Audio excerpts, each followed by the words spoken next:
السلام علیکم ناظرین، میں ہوں نعیم قریشی۔ کل عمران خان صاحب کو قاتلانہ حملے کے بعد شوکت خانم ہاسپٹل منتقل کر دیا گیا تھا۔ عمران صاحب کے علاوہ تقریباً 12-13 افراد اور بھی تھے جو زخمی ہوئے۔ اس کے علاوہ ایک کارکن جو ہے وہ حملہ آور کو روکنے کی کوشش میں جو ہے حملہ آور کے ہاتھوں شہید ہو گیا۔ اس شخص کا نام معظم تھا، وہ عمران صاحب کا ووٹر تھا، ان کا کارکن تھا، اور وہ عمران صاحب کو بچانے کی کوشش میں شہید ہو گیا۔ نون لیگ کے اس دور کو مخالفین کے خلاف انتہائی فسطائی ہتھ کنڈے استعمال کرنے کے حوالے سے یاد رکھا جائے گا۔ مخالفین پر حملے کروانا، ان کے کارکنوں پہ شیلنگ کروانا، صحافیوں کے خلاف غداری کے جھوٹے مقدمات قائم کروانا، ان پر زندگی کو تنگ کر دینا، یہ وہ ساری چیزیں ہیں جن کی بنا پہ نون لیگ کے اس دور کو یاد رکھا جائے گا۔ عمران صاحب پر حملے کے خلاف پاکستان کے تقریباً 40 شہروں میں جو ہے وہ ہنگامے ہوئے، اور ان ہنگاموں میں کئی جگہ پولیس اور مظاہرین کے درمیان جو ہے وہ شدید جھڑپیں ہوئیں، خاص طور سے کراچی، لاہور، پشاور، ان جگہ پر جو ہے، اور فیض آباد، اسلام آباد کے قریب جو جگہ ہے فیض آباد، وہاں بھی مظاہرین اور پولیس کے درمیان سارا دن آنکھ مچولی ہوتی رہی۔ عمران صاحب کو 4 گولیاں لگیں۔ آج شام کو عمران صاحب نے 7 بجے شوکت خانم ہاسپٹل میں بیٹھ کر ایک پریس کانفرنس سے خطاب کیا۔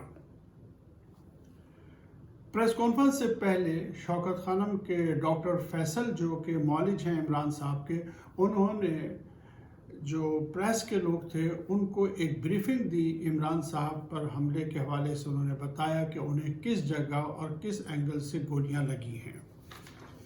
یہ کہا جا رہا ہے مبینہ طور پر کہ اس میں 1 سے زیادہ حملہ آور ملوث تھے، اور ان کے کہنے کے مطابق ایک حملہ آور نے سامنے سے اور دوسرے حملہ آور نے سائیڈ سے فائرنگ کی ہے۔ ظاہر ہے کہ ایک شخص تو نہیں ہو سکتا، اتنے سارے لوگوں کو جو ہے وہ گولیاں لگی ہیں، لیکن اہم بات یہ ہے کہ جب عمران صاحب چینلز پر نظر آئے لوگوں کو، تو عمران صاحب عزم و ہمت کا پہاڑ نظر آئے۔ لگتا نہیں تھا کہ یہ وہ شخص ہے جس پہ شدید نوعیت کا کل قاتلانہ حملہ کیا گیا اور اس کی جان لینے کی پوری طرح سے کوشش کی گئی۔ عمران صاحب جو ہے پرعزم تھے، اور انہوں نے بڑی ہمت اور جرأت کا مظاہرہ کرتے ہوئے کہا کہ جیسے ہی میں صحت یاب ہو جاؤں گا، فوراً اسلام آباد مارچ کی کال دوں گا اور میں عوام کے ساتھ سڑکوں پہ ہوں گا۔ اس معاملے میں انہوں نے بہت ساری باتیں کی، کافی طویل گفتگو تھی ان کی۔ انہوں نے کہا کہ مجھے اس سازش کا پہلے ہی پتہ چل گیا تھا۔ انہوں نے اپنی ایک تقریر جو انہوں نے 24 ستمبر کو کی تھی، اس کا کلپ جو ہے وہ بھی اس کانفرنس میں دکھایا، جس میں انہوں نے یہ کہا تھا کہ میرے قتل کرنے کا جو ہے وہ پلان کیا ہے۔ انہوں نے 24 ستمبر کے بعد بھی کئی مرتبہ اس بات کو رپیٹ کیا تھا کہ ایک بند کمرے میں 4 افراد کی میٹنگ کے دوران یہ طے ہوا ہے کہ انہیں قتل کر دیا جائے۔ یہ بات وہ کئی دفعہ کہہ چکے ہیں، لیکن 24 ستمبر کی تقریر کی خاص بات یہ تھی کہ عمران صاحب نے یہ کہا تھا کہ میرے قتل کی اس طرح پلاننگ کی گئی ہے کہ یہ قتل ایسا محسوس ہو جیسے سابق گورنر پنجاب سلمان تاثیر کا قتل ہوا تھا، توہین رسالت کا الزام لگا کر۔ آپ نے دیکھا کہ عمران صاحب کے حملے کے فوراً 1 گھنٹے کے بعد جو ہے وہ حملہ آور کو جو ہے ٹیلی ویژن پر پیش کر دیا گیا، یہ کہہ کر کہ وہ اس وجہ سے عمران صاحب سے ناراض تھا کہ وہ جو ہیں اذان کے دوران پہ ان کے کنٹینر پہ گانے چلتے ہیں۔ حقیقت یہ ہے کہ یہ ایک بیانیہ بنانے کی کوشش کی گئی تھی، جس کا بھانڈا جو ہے وہ پھوٹ چکا ہے۔ انہوں نے وہ کلپ دکھایا اور یہ بتایا کہ میں نے یہ سب باتیں پہلے سے بتا دی تھی، اور بالکل منون اسی طرح ہوا ہے کہ ایک اتنا ہائی پروفائل کیس کے ملزم کا بیان جو ہے وہ 1 گھنٹے پہ نیشنل ٹیلی ویژن اور تمام چینل دکھا دیا۔ یہ وہ چینلز ہیں جو عمران خان صاحب کی تقریر تو نہیں دکھاتے، عمران صاحب پہ قاتلانہ حملہ ہوا